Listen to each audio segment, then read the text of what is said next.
segenap hati kami. Maka Engkau Tuhan boleh berkenan untuk bertahta di atas puji-pujian kami umat-Mu. Dan setiap kami yang boleh memuji Tuhan dengan segenap hati kami akan mengalami kelepasan, kami akan mengalami kuasa Tuhan melalui puji-pujian kami naikkan di hadapan-Mu Tuhan. Terima kasih Tuhan Kau memberkati ibadah kami pagi hari ini. Kau Tuhan yang boleh memimpin ibadah kami dari awal sampai selesainya. Kami izinkan kuasa Roh Kudus yang boleh berkarya di tengah-tengah kami. Roh Kudus yang boleh memimpin ibadah kami pagi hari ini. Setiap kami yang datang dengan segenap hati, Tuhan Kau Allah yang boleh melawat, Tuhan Kau Allah yang boleh memberkati kami semua. Terima kasih ya Bapa, kami membuka ibadah kami pagi hari ini. Hanya di dalam nama Tuhan Yesus Kristus kami berdoa. Haleluya. Amin. Puji nama Tuhan, sekali lagi shalom. Haleluya, puji nama Tuhan. Kita bersyukur pagi yang indah ini kita boleh datang di hadapan Tuhan semua karena kasih Tuhan. Saudara semua bangkit berdiri. Mari kita masuk gerbang Allah dengan puji-pujian kita, dengan segenap hati dan kekuatan kita. Mari kita naikkan pujian kita di hadapan Tuhan. Saudara, kau persembahan kita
nanti Bapak Kirsa berdoa firman Tuhan akan kita renungkan.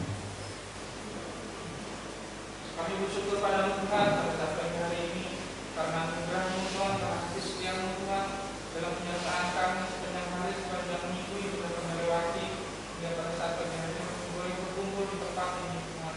Kami bersyukur Tuhan kami sudah memuji menyembah nama Tuhan dan juga sebentar lagi kami akan mendengarkan firman-Mu. Mari Tuhan Allah Kudus Engkau urapi kami semua yang di tempat ini, jadi kami mendengarkan lebih lagi hamba-Mu yang akan membawa firman-Mu. Biarlah Kau urapi dengan kuat kuasa Roh Kudus-Mu ya Tuhan, hingga firman-Mu yang Kau sampaikan melalui hamba Tuhan pada saat pagi hari ini boleh kami terima, jatuh di tanah yang subur dan bisa tumbuh dan berbuah berkali-lipat dan menyenangkan hati-Mu Tuhan. Terima kasih Bapa, terima kasih Tuhan. Setiap puasa gelar Tuhan, Ibu saya tidak senang saat kami mendengarkan firman-Mu Tuhan. Kami bersatu hati, kami mau tolak di dalam nama Tuhan Yesus. Kiranya darah-Mu Tuhan melingkupi, memproteksi kami, hingga kami bisa berkonsentrasi mendengarkan firman-Mu Tuhan. Terima kasih Bapa, kami siap mendengarkan firman-Mu di dalam nama Tuhan Yesus. Haleluya. Amin. Haleluya. Tuhan, shalom. Tuhan, kita bersyukur pada hari ini kita dapat berkumpul juga kembali di tempat Tuhan untuk kita boleh bersekutu memuji dan memuliakan nama Tuhan, untuk kita boleh belajar akan kebenaran firman Tuhan.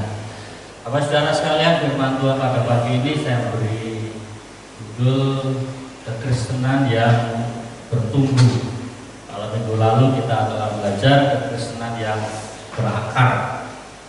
Nah, sengaja saya ambil gambar dari lagi ya, sampai dengan dewasa.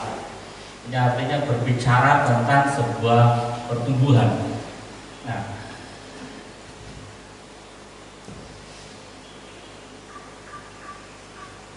kita akan baca lebih dahulu di dalam 1 Korintus pasal 3 ayat yang ke-6. Kita akan baca sama-sama satu ayat ini. Oke, bisa lihat di depan ataupun di tab atau HP masing-masing atau di Alkitab. 1, 2, 3. Aku menanam, Apolos menyiram, tetapi Allah yang memberi pertumbuhan.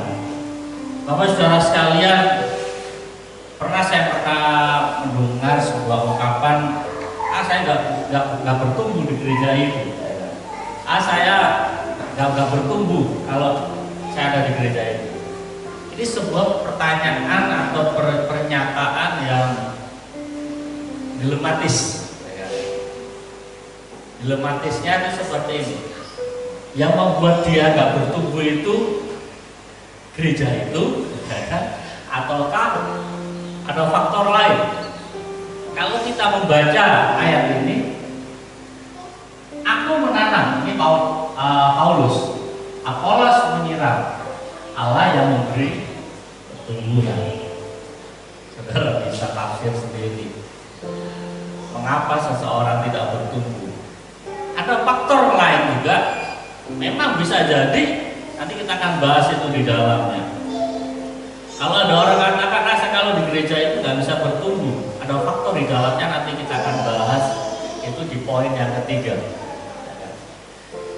Tetapi juga tidak 100% gerejanya salah. Bisa jadi memang faktor kita, saya nggak saudara yang tidak bertumbuh. Nah, yang membuat, ya kan, yang membuat dikatakan tidak bertumbuh. Padahal ayat ini katakan Allah yang memberi pertumbuhan. Ini menjadi suatu perenungan atau pembahasan yang menarik bagi kita. Karena pada dasarnya kita semua ingin bertumbuh.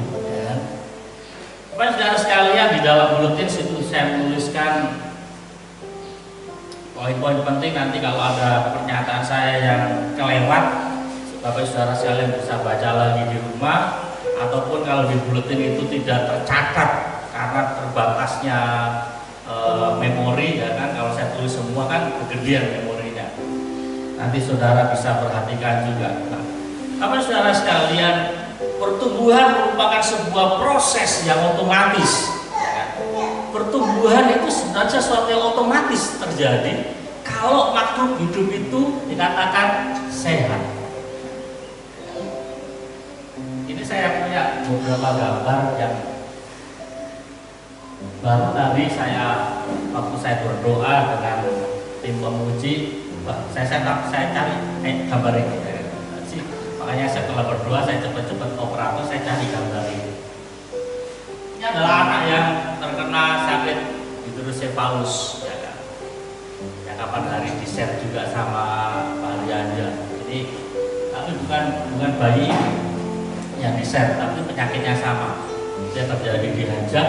Kemudian kapan hari itu tim BWKI juga lihat ada anak sakit hidrosefalus di Panti Ajar juga ada. Saya nggak tahu kabarnya sampai hari ini seperti apa.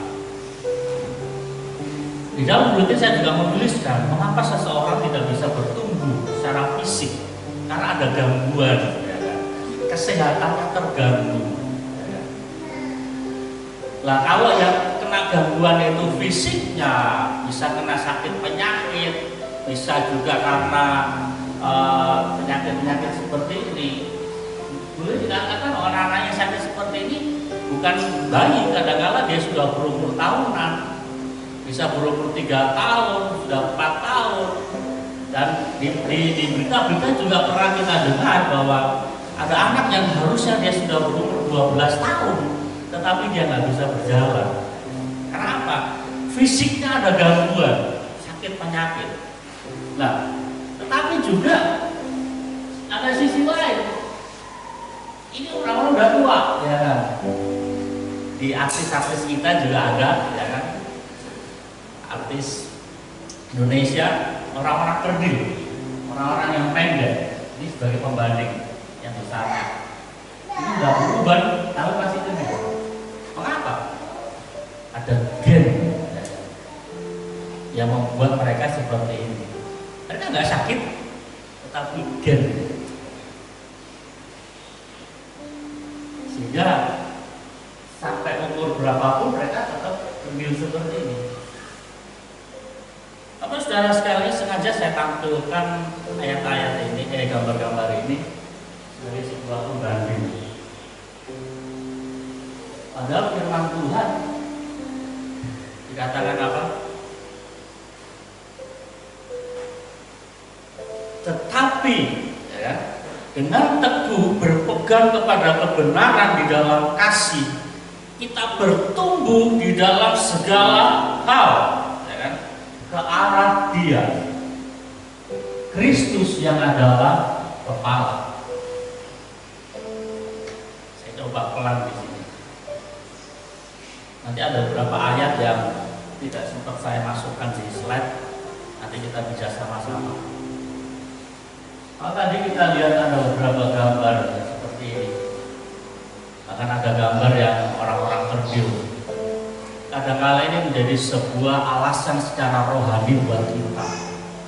Pak, saya nggak bisa lagi bertumbuh mengarah pada Kristus. Memang saya seperti ini. Saya dilahirkan dari gen rohani yang seperti ini. Artinya apa? Saya dilahirkan dari keluarga broken home. Saya dilahirkan dari keluarga yang keras didikannya. Nggak mungkin saya punya belas kasihan. Karena gen tanda kutip, dia dilahirkan dari keluarga hancur, dia dilahirkan dari keluarga penjahat. Apakah tidak mungkin kita bisa mengarah kepada Kristus? Ya. Tapi saudara sekalian, secara rohani mari kita lihat ada beberapa ayat yang perlu kita bahas, yang menjadi sebuah perenungan buat kita semua.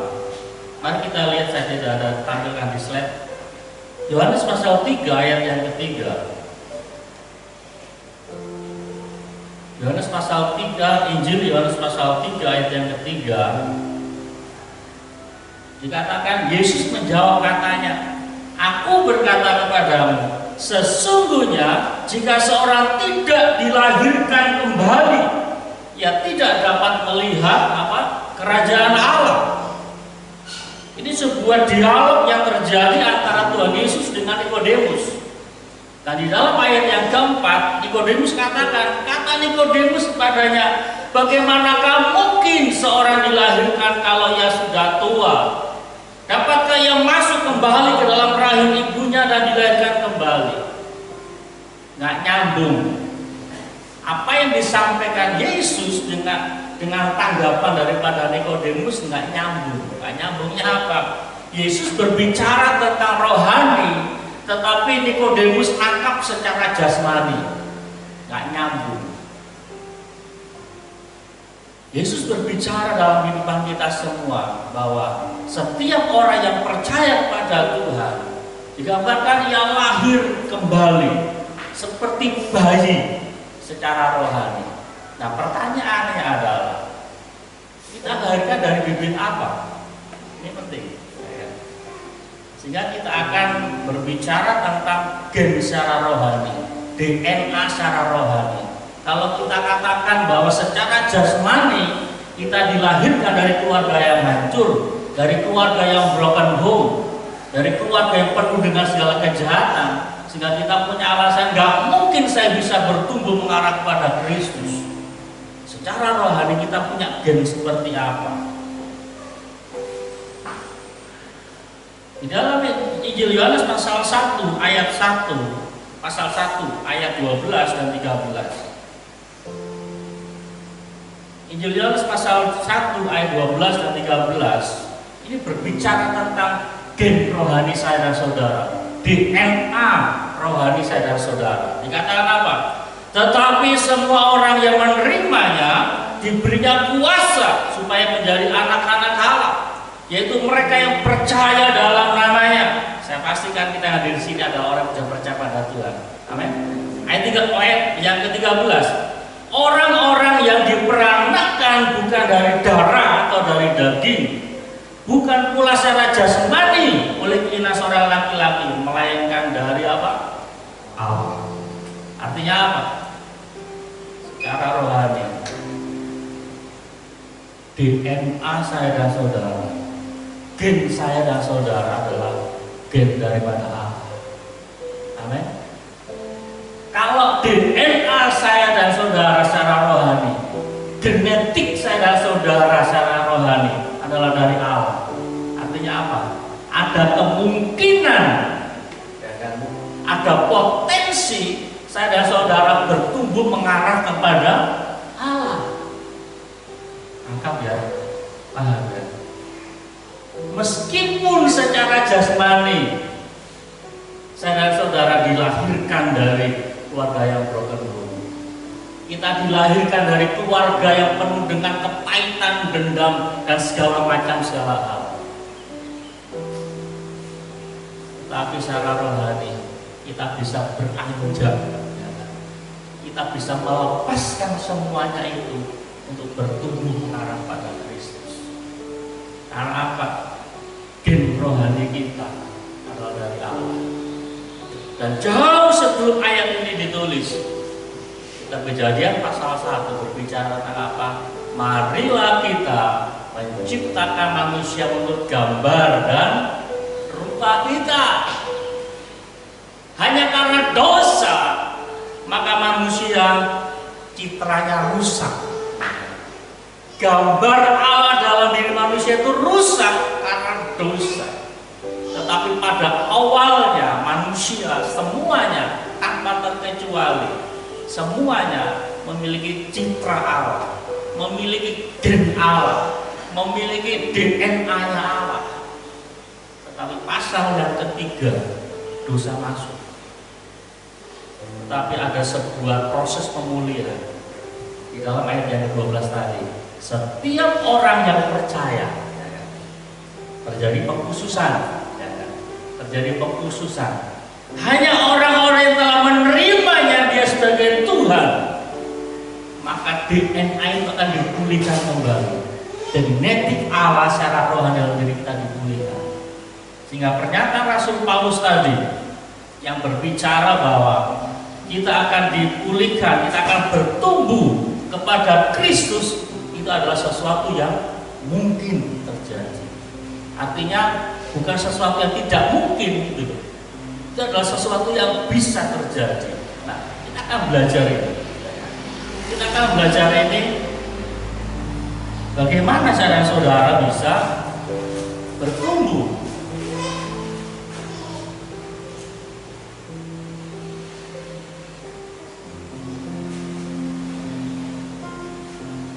Yang pertama adalah kita bagaimana kita mesti berakar. Kita sudah bahas ini minggu lalu, jadi saya tidak akan bahas ulang lagi. Kita bisa baca di buletin yang sudah saya sampaikan minggu lalu, ataupun bisa lihat juga di YouTube Gereja Sidang Jemaat Allah. Saudara bisa klik Gereja Sidang Jemaat Allah, ibadah tanggal berapa lalu? Tanggal 10. Saudara bisa nonton lagi di situ. Nah, tetapi saya akan sampaikan secara cepat di sini bahwa hal yang pertama yang buat saudara-saudara bertumbuh adalah saudara-saudara harus berakar. Ya kan? Ini harus. Kalau saudara udah lupa atau penasaran, sudah tadi saya katakan bisa baca lagi di buletin atau lihat di YouTube Gereja Sidang Jemaat Allah Paracletos. Bagaimana saudara-saudara bisa berakar? Karena apa? Tidak mungkin satu pohon dapat bertumbuh kalau dia tidak berakar. Tidak mungkin. Secara rohani hal yang sama juga, saudara-saudara tidak mungkin bertumbuh dalam rohani kalau saudara-saudara tidak berakar. Tidak mungkin. Itu sudah hukum alam dan hukum rohani. Untuk kita dapat bertumbuh, yang pertama saudara harus berakar. Firman Allah katakan apa? Hendaklah kamu berakar. Berakarnya juga nggak sembarang berakar. Dikatakan apa? Berakar di dalam Dia, di dalam Allah, dan dibangun di dalam Dia. Hendaklah kamu bertambah teguh dalam iman yang telah diajarkan kepadamu, dan hendaklah hatimu melimpah dengan syukur. Ditutup oleh Rasul Paulus, poin yang terakhir adalah melimpah dengan syukur. Artinya apa? Rasa syukur kita ini jangan edition limited ya. Habis sudah, saya nggak bisa bersyukur lagi. No, tidak ada kata habis bersyukur bagi kita orang percaya. Amin. Mau suka atau duka harus melimpah dengan syukur. Karena dengan kita bersyukur, kita akan bisa melampaui akan segala macam rintangan dalam kehidupan kita. Hanya dengan bersyukur, saudara. Kita ada duit, nggak ada duit, bersyukur ya kan. Kita sakit atau sehat, bersyukur.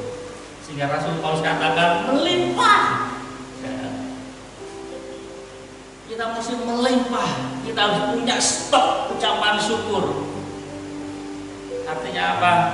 Sejauh mungkin kita buang rasa persungguhan, rasa mengeluh kita buang sejauh-jauh mungkin.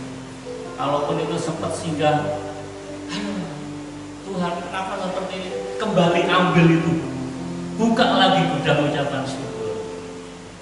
Maka kita akan dimampukan melewati segala sesuatunya. Sidang jemaat Tuhan yang kasih oleh nama Tuhan Yesus, berbicara tentang akar, berakar, minggu lalu sudah saya sampaikan bagaimana fungsi daripada akar adalah dia untuk menghisap, ya kan, atau menyerap akan semua sari-sari makanan di dalam tanah dan akan dimasukkan dalam batang dan masuk lagi ke mana seluruh daripada bagian daripada pohon, ya kan. Fungsinya di sini. Semuanya akan berkumpul di sini dan lama-kelamaan dia akan bisa berbuah dan menghasilkan sesuatu yang baik. Dan saya sampaikan secara cepat ini maknanya apa? Kalau kita berakar adalah di buletin saya sampaikan bahwa ini berbicara tentang sikap hati, ya kan? Berbicara tentang sikap hati, bagaimana saudara-saudara menerima firman. Karena tadi dikatakan dalam berakar di dalam Dia. Artinya apa? Kita memiliki sumber yang jelas, sumber akar, yang diambil sari-sari makanan oleh akarnya jelas, yaitu Dia, firman Allah, bukan yang lain. Sehingga saya tuliskan bagaimana sikap hati kita pada saat menerima firman Tuhan. Yang pertama adalah kita harus rela, dikatakan mematikan keinginan daging. Ya. Kemudian yang kedua, bagaimana hati kita harus terbuka terhadap firman Tuhan yang kita terima. Yang ketiga adalah kita harus siap berjalan dalam mengalami pengalaman baru bersama dengan Tuhan. Ini adalah sikap hati kita pada saat kita terima firman. Mungkin ada hal-hal yang baru, ya kan? Yang selama ini nggak cocok dengan konsep kita, tetapi kalau firman Tuhan mengatakannya itu bagi kita, oke, mari kita jalan. Tuhan, aku nggak pernah mengalami ini, siap berjalan dengan Tuhan. Itu sudah saya sampaikan minggu lalu. Nah, jadi tanamkan di hati kita, kalau kita ingin bertumbuh, maka kita harus berakar. Yang perkara yang kedua adalah mari kita memiliki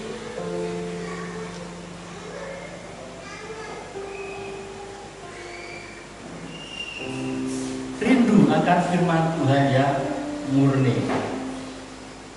Sengaja saya tambah kata murni. Loh, apa ada firman Tuhan yang murni? Pada hakikatnya firman Tuhan itu murni, tetapi tidak murni daripada penyampai atau penerima, sehingga firman itu tidak murni. Kalau firman Tuhan itu sebenarnya murni, tetapi kadang-kadang si penyampai atau si penerima ini memiliki motif dan motivasi yang nggak murni. Nanti kita lihat di dalam. Kita baca dulu ayat ini. Saya punya gambar. Dan ini sama. Orang ibu yang sedang menyusui atau nenek anaknya. Dikatakan firman Tuhan, dan jadilah sama seperti bayi yang baru lahir, yang selalu ingin akan air susu yang murni dan yang rohani, supaya olehnya kamu bertumbuh dan beroleh keselamatan. Jelas ya firman Tuhan. Dan jadilah sama seperti bayi yang baru lahir, yang selalu ingin akan air susu yang murni. Selaras juga apa yang saya pikirkan dengan yang dituliskan oleh Petrus. Mengapa? Dikatakan kita mesti rindu akan firman Tuhan yang murni. Kadang-kadang jujur,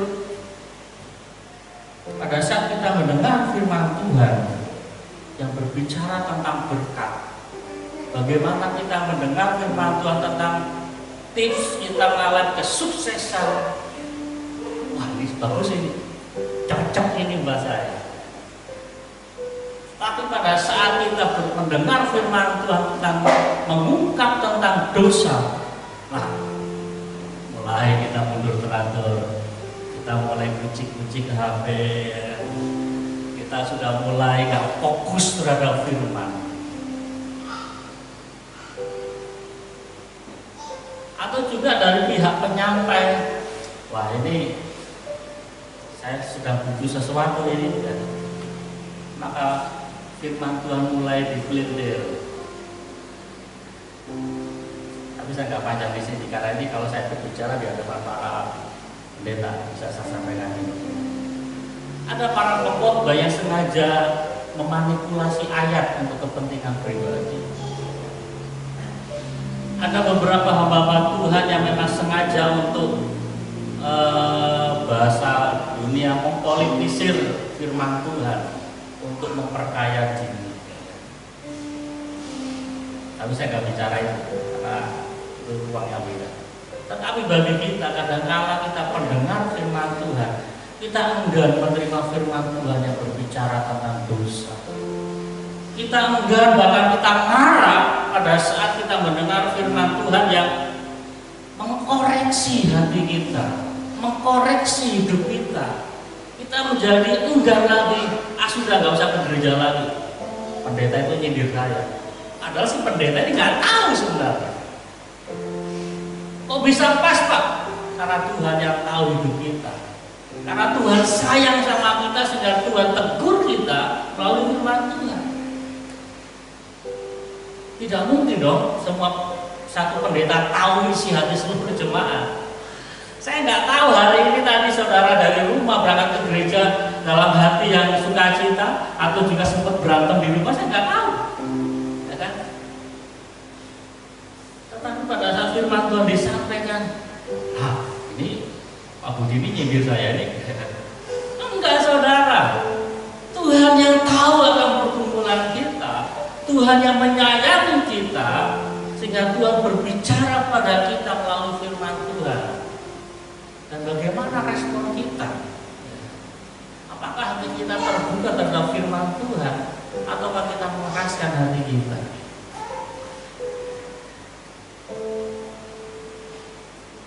Di dalam 2 Timotius pasal 3 ayat yang ke-16, jelas di situ dikatakan bahwa segala tulisan yang diilhamkan Allah memang bermanfaat untuk mengajar, untuk menyatakan kesalahan, untuk memperbaiki kelakuan, dan untuk mendidik orang dalam kebenaran.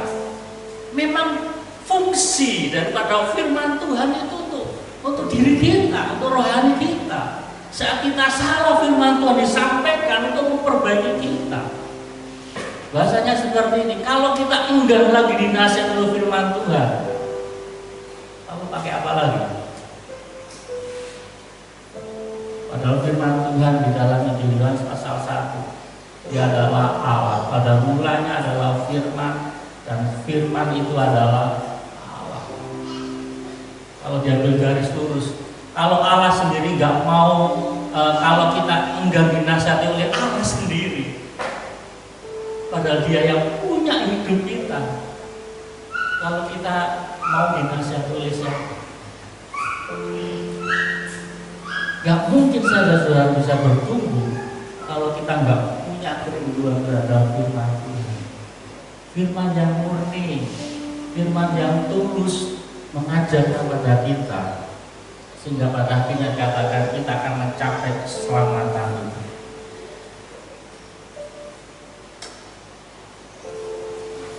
Ayat selanjutnya dikatakan 1 Petrus.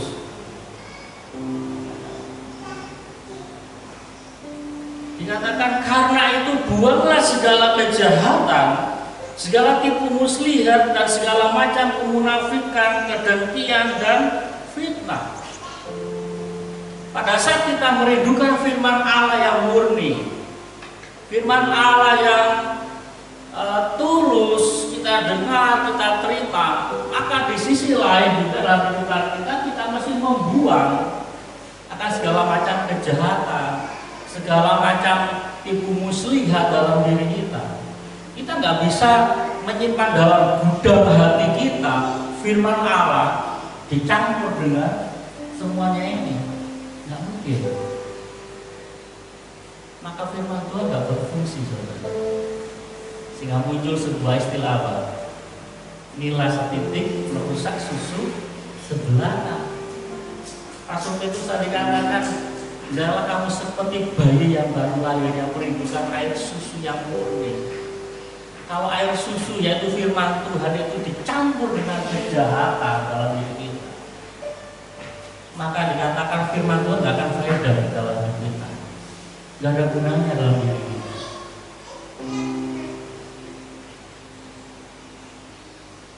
Sering saya sampaikan ini, dulu waktu kami masih pelayanan di Kapuas, di pedalaman catatan memakai. Situ ada seseorang yang katakan, saya mau jadi Kristen, saya mau ke gereja kalau Kristen yang bisa ke dukun. Saya sempat kaget, emangnya ada gereja atau Kristen yang mengizinkan orang umatnya ke dukun? Karena apa? Dari awal kami masuk desa itu, kami konsisten mengajarkan firman Tuhan. Kalau sudah jadi Kristen, nggak boleh ke dukun, nggak boleh nyembah berhala. Itu konsisten kami ajarkan. Suka nggak suka, itu firman Tuhan. Sehingga muncul dari orang yang belum percaya seperti ini. Tapi saudara sekalian, firman Tuhan memperbaiki kita, mengubah pola pikir kita. Firman Tuhan mengubah pola hidup kita.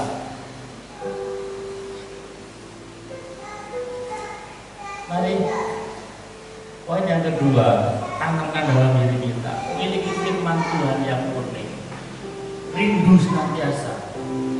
Karena pada saat kita memiliki firman Tuhan yang murni, kita akan dimampukan untuk bertumbuh di dalam kuasa kuasa Tuhan.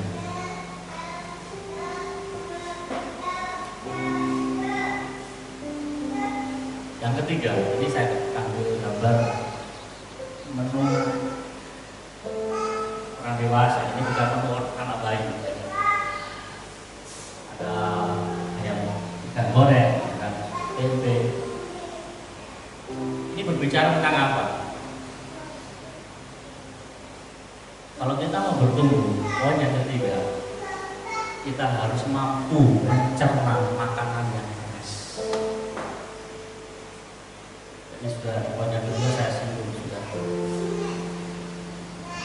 Makanan yang keras itu siapa? Bukan bayi, saudara. Kalau saudara yang masih punya bayi dikasih tempe, 1 jam kemudian dia ICU. Kalau dikasih ayam bakar lagi, selesai.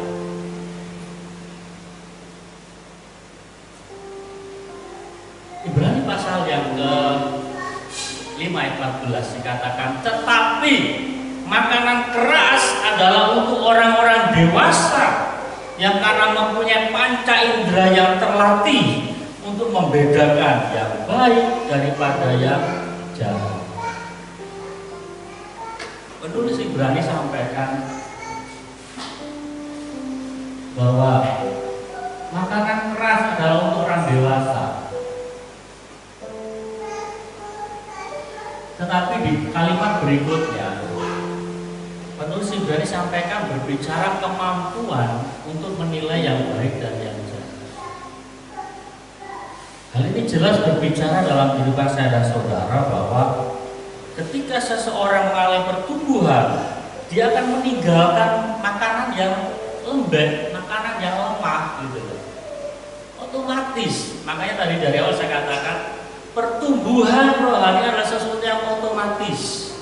Nggak perlu dipaksa sebenarnya. Nggak perlu disuruh-suruh, "Hai, kamu bertumbuh." Nggak perlu. Itu sesuatu yang otomatis kalau dia memiliki kesehatan yang baik. Tadi di awal kita bahas. Kalau kita secara normal pertumbuhan pasti,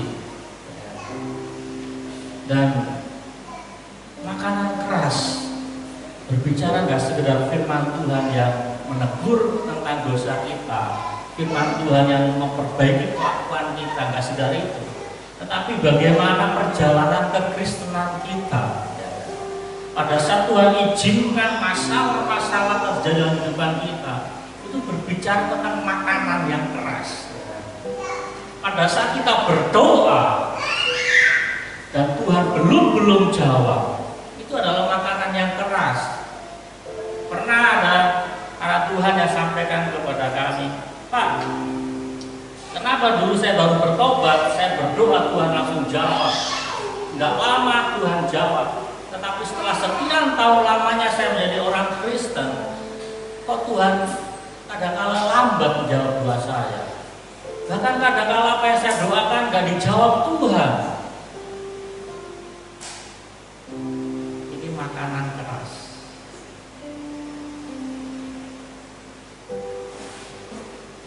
Saya membawa kita sedikit kepada pengalaman bangsa Israel.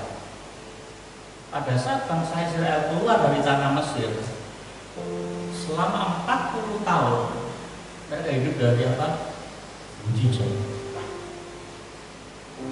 Roti dari mana? Mereka nggak perlu nanam. Tiap pagi mereka tinggal ngambil. Mereka haus, tinggal ngambil air. Air yang pahit, mujizat jadi manis.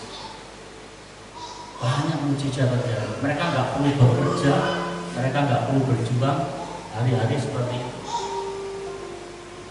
Ini kekristenan pemula. Tetapi pada saat mereka melangkahkan kaki di Sungai Yordan dan mereka masuk tanah Kanaan,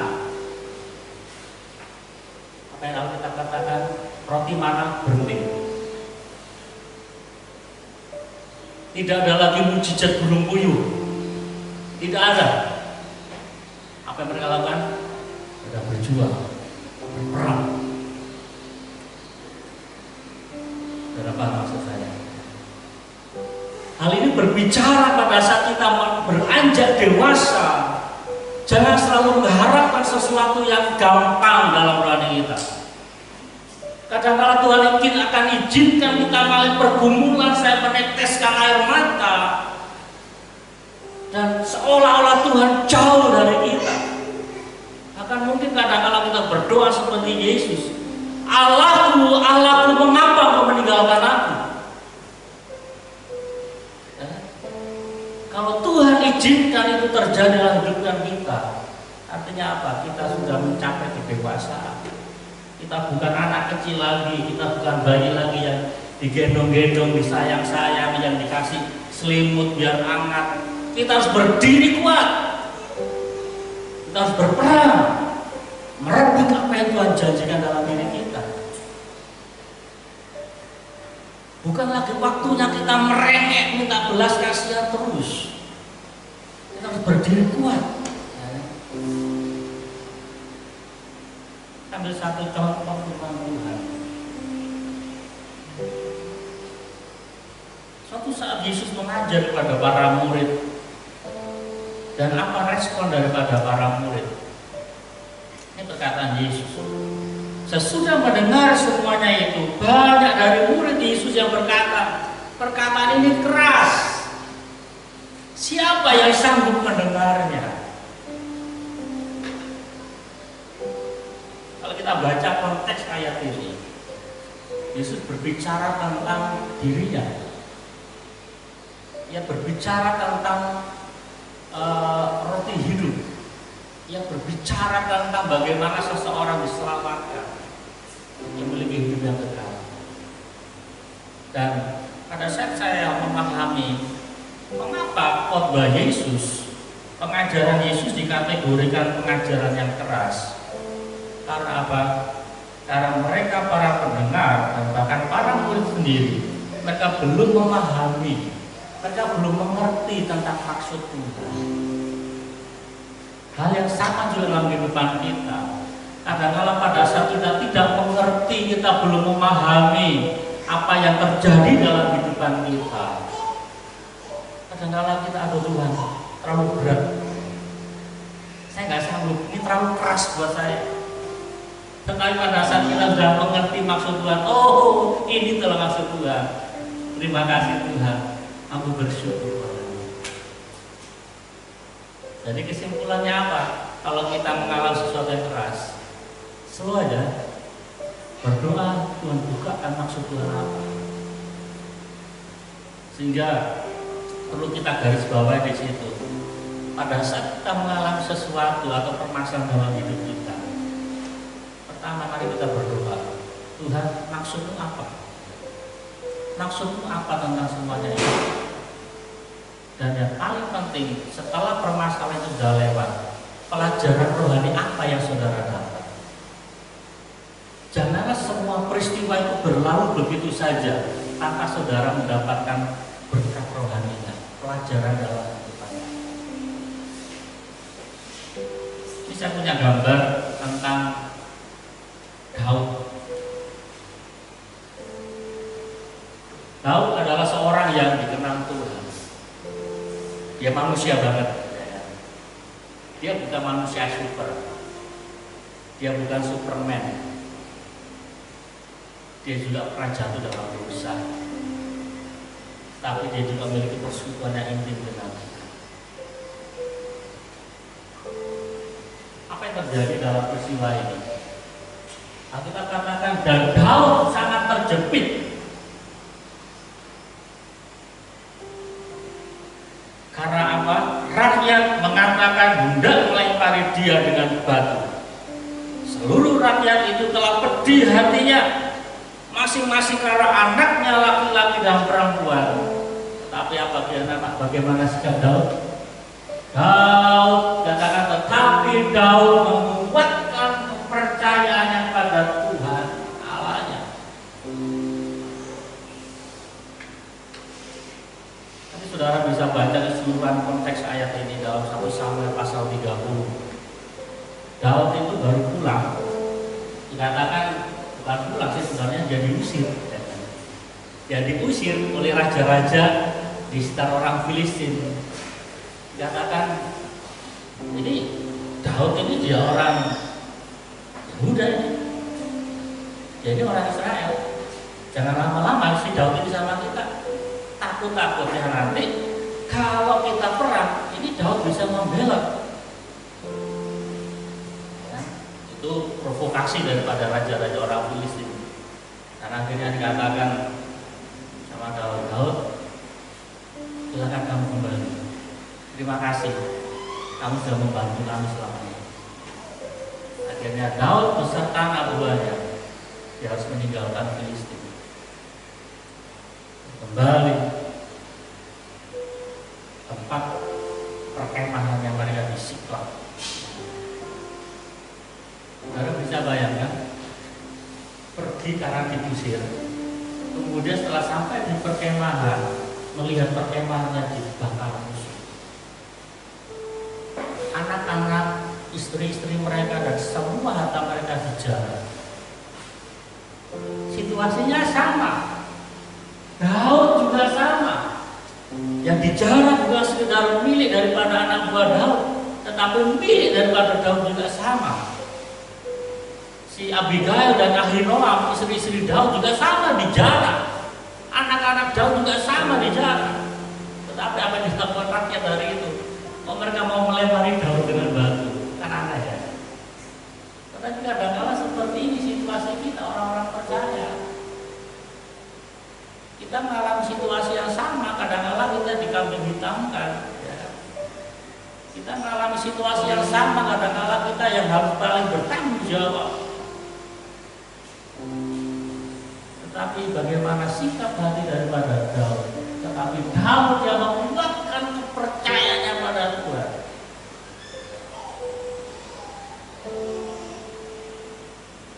Saya akhirnya firman Tuhan ini. Pada saat kita menghadapi situasi yang sulit, mari kita belajar untuk menguatkan hati. Tidak perlu kita menyalahkan orang lain. Kalau kita menyalahkan orang lain, berarti kita seperti orang-orang pengikut. Ya. Mental kita mental pengikut, bukan mental seorang leader. Kalau kita dalam situasi sulit, kita suka mencari kesalahan orang, kita mengambil hitamkan orang, berarti mental kita ini mental rakyat, mental pengikut, bukan mental seorang leader, mental seorang pemimpin. Jadi seorang pemimpin disalahkan itu biasa. Tetapi mari kita menguatkan hati kita. Pada saat Daud yang menguatkan hatinya, Alkitab katakan, mari kita berperang. Kita rebut kembali apa yang punya hak kita. Dan kalau kita baca keseluruhan daripada kisah itu, bagaimana Tuhan buka jalan. Tuhan tolong Daud dengan semua anak buahnya. Singkat cerita, akhirnya istri-istri mereka diambil kembali. Bahkan plus dengan jarahan yang baru dari kekayaan musuh.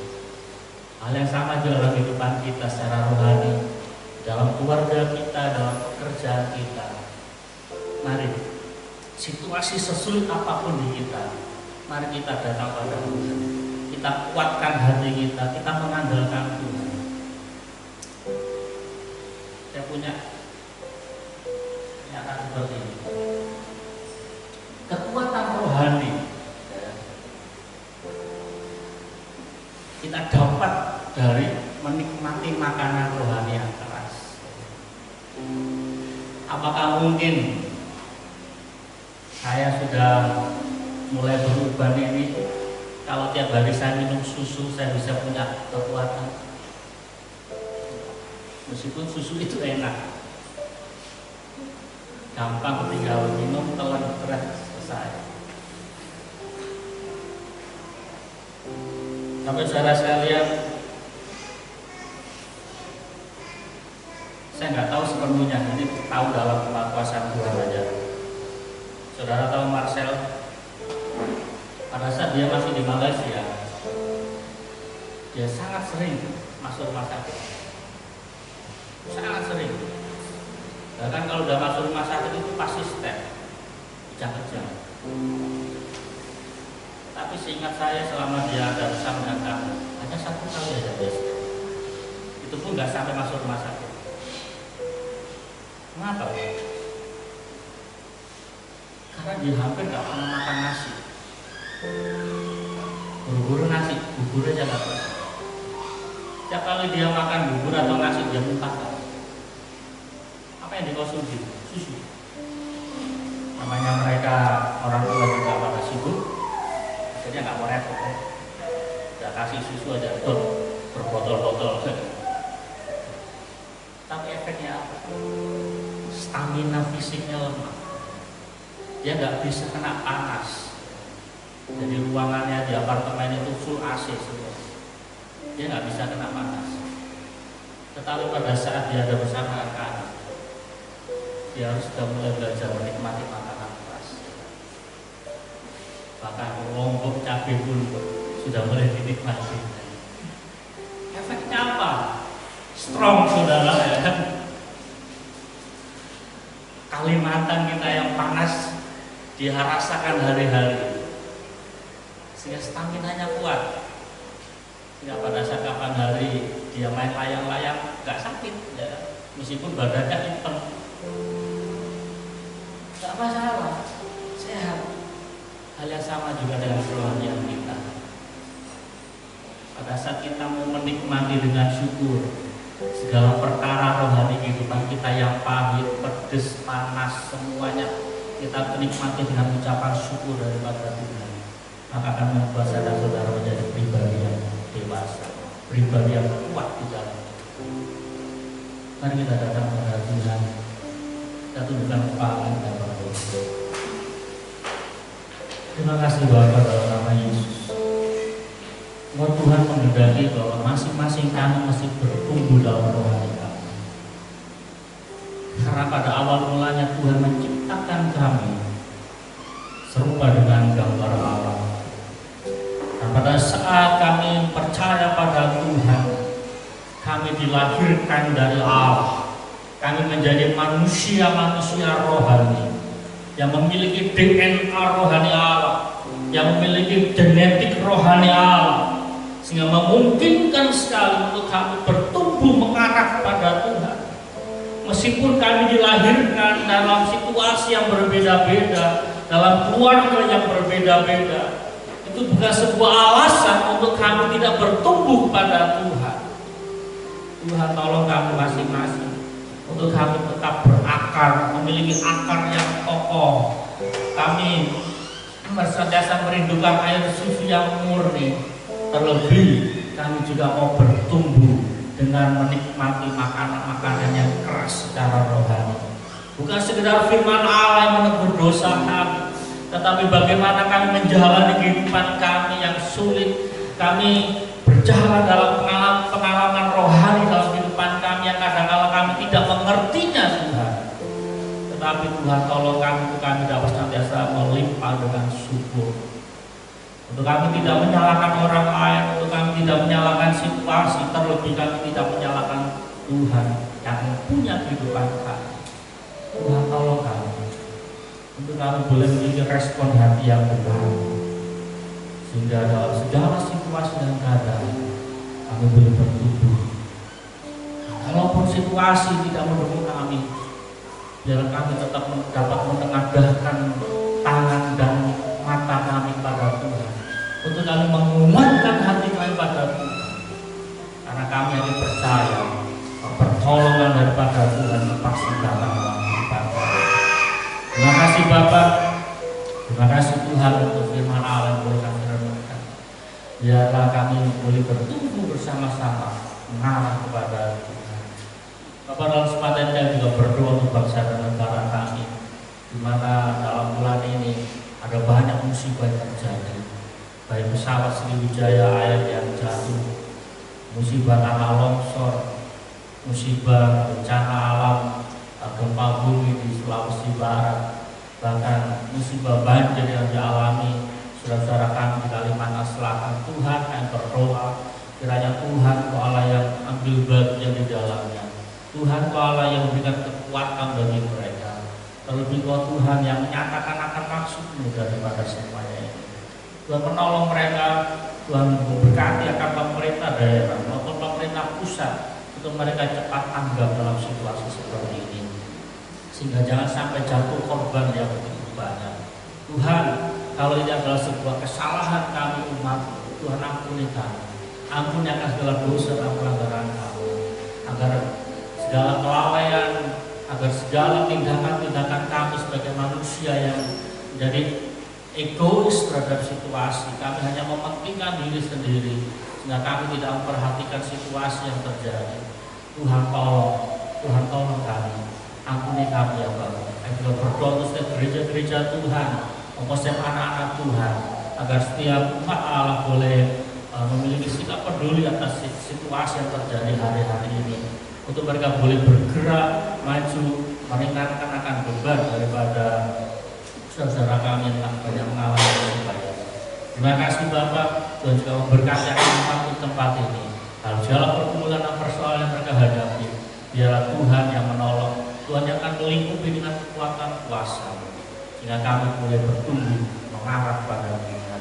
Terima kasih Bapak, kami juga berdoa untuk kota kami Muara Dewi. Tuhan tolong berkati akan Bapak Bupati, Wakil Bupati, sampai dengan seluruh jajarannya. Tuhan tolong dalam situasi pandemi agar kota kami ada dalam kendali daripada Tuhan, agar protokol kesehatan dapat dijalankan dengan baik, sehingga kami tetap ada dalam perlindungan dan kami ada dalam kekuatan kesehatan daripada Tuhan. Tuhan berkati umat-Mu dengan kekuatan daripada Allah, lingkupi kami dengan kuasa darah-Mu ya Bapa. Terima kasih Tuhan, ini doa dan ucapan syukur kami yang disempurnakan dengan doa yang Tuhan ajarkan atas setiap orang-orang percaya. Bapa kami di surga, kuduslah nama-Mu, katalah kerajaan, jadilah kehendak-Mu di bumi seperti di surga. Berikanlah kami pada hari ini makanan kami secukupnya, dan ampunilah kami akan kesalahan kami, seperti kami juga mengampuni orang yang bersalah pada kami. Dan jangan bawa kami dalam pencobaan, tapi lepaslah kami daripada jahat, karena Kau yang punya kerajaan dan kuasa dan kemuliaan sampai selama-lamanya. Amin. Mari sekali jemaat Tuhan, saudara sekalian, bukalah hati dan terimalah berkat dari Tuhan Yesus Kristus. Kasih karunia dan damai sejahtera serta sukacita yang berasal dari surga, serta kekuatan kuasa ilahi dari Tuhan kita Yesus Kristus, serta penghiburan kasih yang kekal melalui Roh Kudus. Terimalah berkat Tuhan ini hanya di dalam nama Allah Bapa, dan di dalam nama Allah Anak, dan di dalam nama Roh Kudus, dari pagi ini sampai Tuhan Yesus Kristus datang kedua kalinya. Bapa, terima kasih.